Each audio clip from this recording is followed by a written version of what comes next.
Happy Monday. Let's talk some baseball.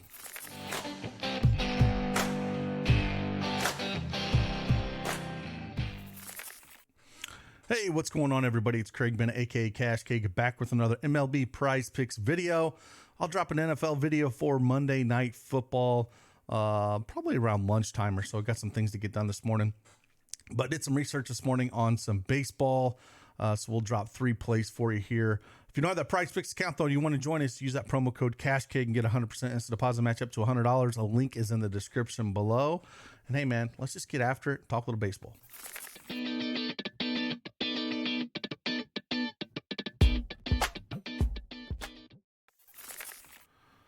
All right, I got 3 plays for you here. We're going to talk about one strikeout projection that I like taking the under on. We'll talk about why I like that.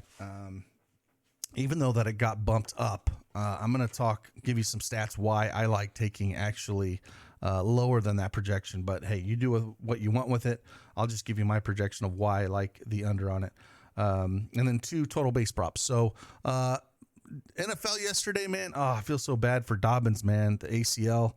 The video I did put out yesterday did go 3-0, which was great. But 6-man wise, I didn't hit any yesterday with, seems like everyone I put in had at least one landmine in it. But week 1 NFL, crazy. Being a Bears fan, I've never been a big fan of Justin Fields. And yeah, they struggled. I mean, it wasn't all on him, but man, they struggled massively. It's going to be a long year. But hey, Diddy continues to absolutely crush, WNBA. Absolutely crush. He gave out these 2 3-mans yesterday, both hit, absolutely just crushing it. So that was the last game of WNBA. So if you want access to any of these plays that we have out there, again, you can join up using the code below or the link below to our Daily Edge Sports website, and you can get access to these plays like here. But absolutely crushed it. I think he said the playoffs start on Tuesday, so he's digging into the minutes and all the projections. Again, he does all the projections for that stuff. So yeah, absolutely crushing it. But let's talk some baseball, and we'll save the strikeout one for last. Let's talk about the hitters first that I like here. We're going to go over to the Cubbies. We're going to go to Suzuki here. 1.5 total bases. They are playing in Coors Field today, going up against Kyle Freeland. Kyle Freeland, last 30 days against righties, giving up a 283 ISO and a 412 WOBA. Suzuki should be hitting in the 3 or 4 hole today. Cubs, again, going into Coors, got a 6.3 implied team total here. I like what he can do. Suzuki's been hitting pretty well. I mean, he's had hits in 10 of his last 11 games. So maybe he can, and again, when anywhere in Coors Field, if you can hit one of those gaps, you're guaranteed a double and probably almost a triple. So it doesn't take a lot to get these total bases. Absolutely love Suzuki here. Only having over, if we look at the last 30 days against lefties, doesn't have a ton of power, 130 ISO, but 363 WOBA and only 11% strikeout rate. Kyle Freeland isn't striking out anybody over the last 30 days. 13% strikeout rate against lefties, only 12% against righties. Like I said, he's getting smashed against righties here. So I don't mind this, again, with Suzuki sitting down there. Kind of like it a lot. So we're going to go after him on this first pick. Second one we're going to go to here, we're going to go to the Baltimore game, and we're going to go to Anthony Santander. Total bases 1.5. I like this one as well. Going up against Dakota Hudson. They have a 5.2 implied team total here. Dakota Hudson, we look at him over the last 30 days against lefties. Santander is a switch hitter.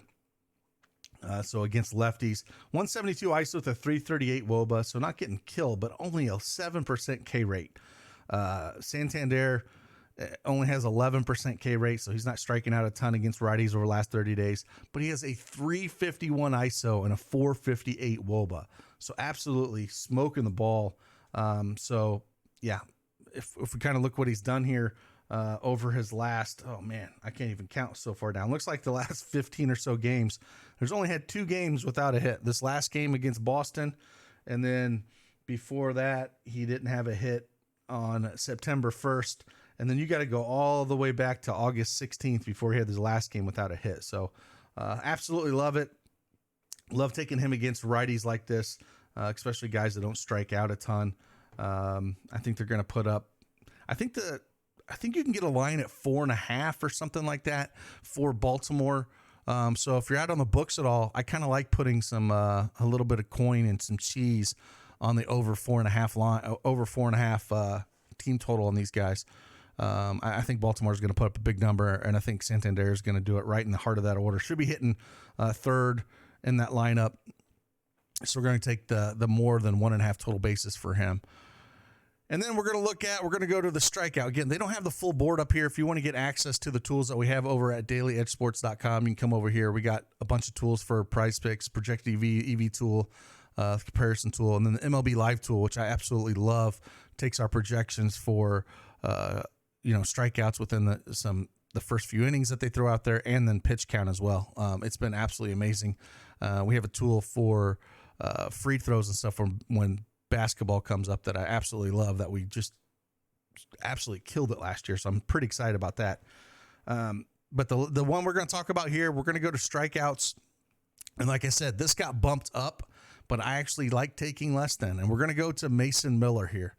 Now, if we kind of look at his stats just from face value here, what they're throwing up, pulling these up, you're going to be like, well, he only had one bad game against Oakland. Well, I mean, first look at the dates here, right? That was his first start, right? Since May. And he only pitched 27 pitches that game. So this is a second start after being out basically the entire season. I don't see him pitching more than 50 or 60 pitches. They're not going to push him super hard. He's going to be on a pitch count. And going up against Houston, which is dead last in strikeouts at only a 14.4% clip against right-handed pitching, and number one in WRC plus against right-handed pitching at 137, I will take my chances that he does not get more than 4 strikeouts. He is a strikeout pitcher. I will say that. If we look at the whole season back through May, 27.9% Ks against lefties, 27% against righties, and that's like at the 91. Sample size is only 91 plate appearances, so it's not massive. But he was still giving up, decent power to righties, not massive, but he's a strikeout guy. But if you look at this lineup that Houston's going to put out, and you're going to tell me that he's only going to pitch probably 50 or 60 pitches, I have a hard time thinking he's going to get more than this. Again, it got pushed up. The line on the books was juiced at more than 3.5 at the -140. I think it's a mistake. That's where I'm going to lean under. If it was at 3.5, I'd probably leave this alone. But at 4, I'm just going to take a chance that he doesn't get there. So do what you want with that information, but just digging into it this morning and kind of looking at it, I don't think that he gets there, and it's going to be one that I'm going to be taking under 4Ks for him, and hopefully they rack up that pitch count, quick and early. I mean, if we look at what Houston's done against right-handed pitching over the last few games, Seth Lugo is a strikeout pitcher. They only struck out 2. Mad Max Scherzer is a strikeout pitcher. Only struck out 4 of them. Evaldi 1, King 4, Severino 3. Like, there hasn't been a pitcher since, let's see if we can get one that's over 4. Yeah, back in August 13th was the last pitcher that got more than 4, and they got 5. So Houston's clicking here. I'm just going to, again, on a guy that's going to have the pitch count, I just don't think it's a good play to play more than this. I'm going to lean the under here. Again, play it, fade it, just on the research that I found out there. And like always, I appreciate you guys. Again, I'll look at doing an NFL video around lunchtime and dropping that out. And again, if you want to join us, what we're all about, join us over at dailyedgesports.com. And like always, I'll see you guys on the flip side. Doses.